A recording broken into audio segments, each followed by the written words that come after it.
anak-anak, Assalamualaikum. Berjumpa kembali dengan Ibu Intan. Bagaimana kabar kalian hari ini? Semoga kalian selalu sehat ya dan tetap semangat meskipun belajarnya hanya dari rumah. Meskipun kalian di rumah, jangan lupa untuk tetap selalu menjaga prokes ya. Rajin cuci tangan dan jangan lupa menggunakan masker jika kalian pergi keluar rumah. Sebelum belajar, kita berdoa dulu yuk. Berdoa menurut agama dan kepercayaan masing-masing. Berdoa, mulai. Berdoa, selesai. Nah, anak-anak, hari ini kita akan belajar mengenai teks deskripsi. Tapi sebelum kita masuk materi teks deskripsi, kita lihat dulu yuk apa saja sih kompetensi dasar teks deskripsi. Kompetensi dasar yang akan kita pelajari hari ini yaitu 3.1, mengidentifikasi informasi dalam teks deskripsi tentang suatu objek, budaya, atau peristiwa alam atau sosial di sekitar siswa yang didengar dan dibaca.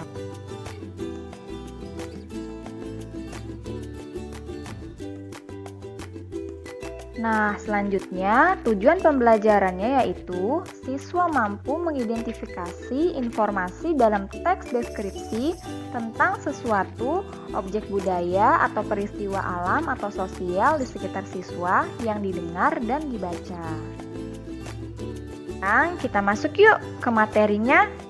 Yang pertama, ada pengertian teks deskripsi. Teks deskripsi adalah pemaparan atau penggambaran dengan kata-kata secara jelas dan terperinci. Jadi, ketika penulis mendeskripsikan suatu objek, pembaca seolah-olah bisa merasakan apa yang sedang ditulis atau dialami oleh si penulis. Selain itu, kalian harus ingat ya kata kunci untuk teks deskripsi. Kata kunci untuk teks deskripsi yaitu menggambarkan objek. Jadi kalau misalnya ada paragraf yang menggambarkan tentang suatu objek, itu pasti teksnya termasuk dalam teks deskripsi.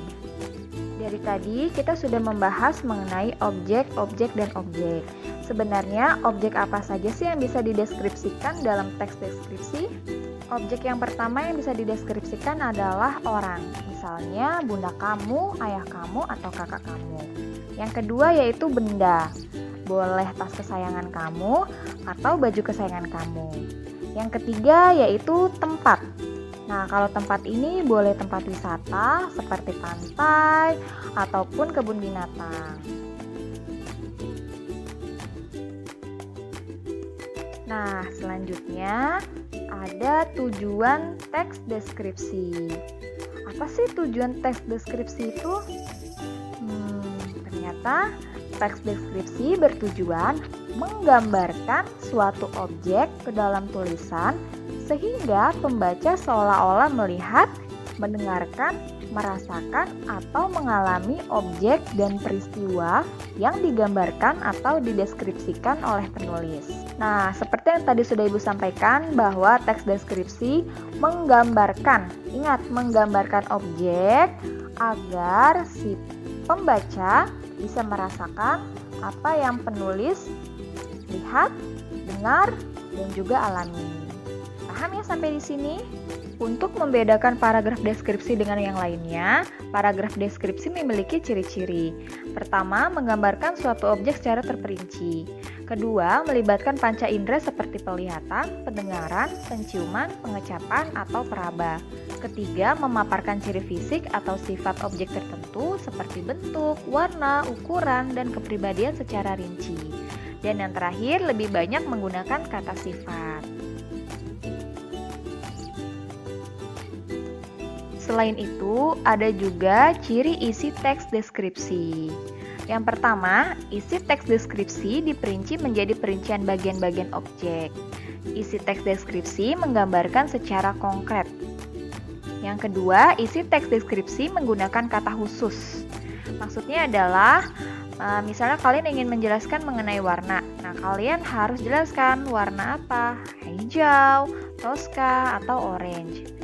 Ketiga, isi teks deskripsi bersifat personal dengan kandungan emosi sehingga menggunakan kata-kata dengan emosi yang kuat.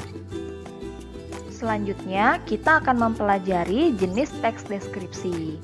Jenis teks deskripsi berdasarkan bentuknya terbagi menjadi dua, yaitu teks deskripsi berdiri sendiri sebagai teks, dan yang kedua teks deskripsi yang menjadi bagian teks lain seperti cerpen, novel, lagu, atau iklan. Sekarang kalian perhatikan ya contoh teks deskripsi berdiri sendiri sebagai teks. Ibu akan memberikan contoh teksnya itu ada 2 paragraf tentang kelinci. Kelinciku bernama Bagas. Kunamakan Bagas karena saya berharap kelinci kesayanganku itu selalu sehat dan bugar. Bagas memiliki bulu yang lebat dan putih bersih. Matanya coklat seperti madu. Matanya jernih menyejukkan untuk dipandang. Bibir mungilnya yang merah muda sangat menggemaskan. Telinganya panjang dan melambai-lambai kalau dia berlari. Bagas juga memiliki perilaku yang unik. Kalau marah, Bagas melakukan atraksi yang menarik. Dia menggunakan kaki belakangnya dan melompat dalam jangkauan yang begitu jauh. Meskipun begitu, Bagas adalah kelinci yang manis. Hampir setiap malam Bagas tidur di ujung kakiku. Nah, paragraf tersebut merupakan teks deskripsi berdiri sendiri sebagai teks. Karena si penulis menggambarkan objek yaitu kelinci yang bernama Bagas. Jadi ketika kalian misalnya membuat sebuah teks tersebut menggambarkan tentang diri kalian atau misalnya tentang ayah ibu kalian, itu juga termasuk ke dalam teks deskripsi berdiri sendiri sebagai teks. Paham ya? Jangan sampai lupa. Jenis teks deskripsi yang kedua yaitu teks deskripsi yang menjadi bagian teks lain. Nah, contohnya ada cerpen, novel, lagu, ataupun iklan. Ibu akan memberikan contoh teks deskripsi yang menjadi bagian lain berupa lagu. Di sini ada lagu Rayuan Pulau Kelapa karya Ismail Marzuki. Simak ya anak-anak.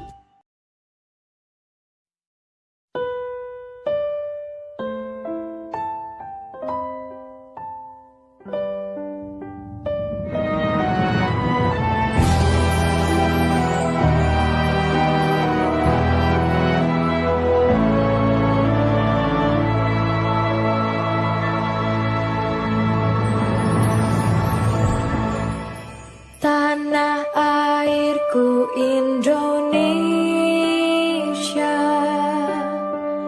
negeri elok amat ku cinta. Tanah tumpah darahku yang mulia, yang ku puja sepanjang masa. Tanah airku aman dan makmur, Pulau Kelapa nan amat subur, pulau melati pujaan bangsa sejak dulu kala.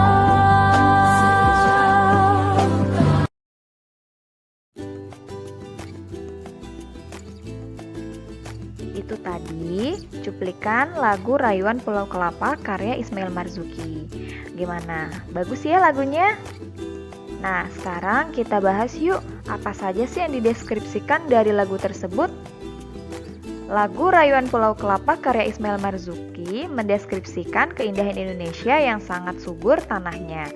Selain itu, negeri Indonesia merupakan negeri yang damai dan jauh dari perselisihan. Bangsa Indonesia sangat mencintai tanah Indonesia dari zaman dahulu hingga saat ini. Nah, itu tadi deskripsi dari lagu Rayuan Pulau Kelapa karya Ismail Marzuki. Sampai sini paham ya anak-anak? Alhamdulillah, materi teks deskripsi sudah selesai. Semoga apa yang Ibu sampaikan bisa bermanfaat dan mudah dipahami untuk kalian ya. Sampai jumpa di pertemuan selanjutnya dengan Bu Intan. Salam sayang dari Bu Intan. Bye.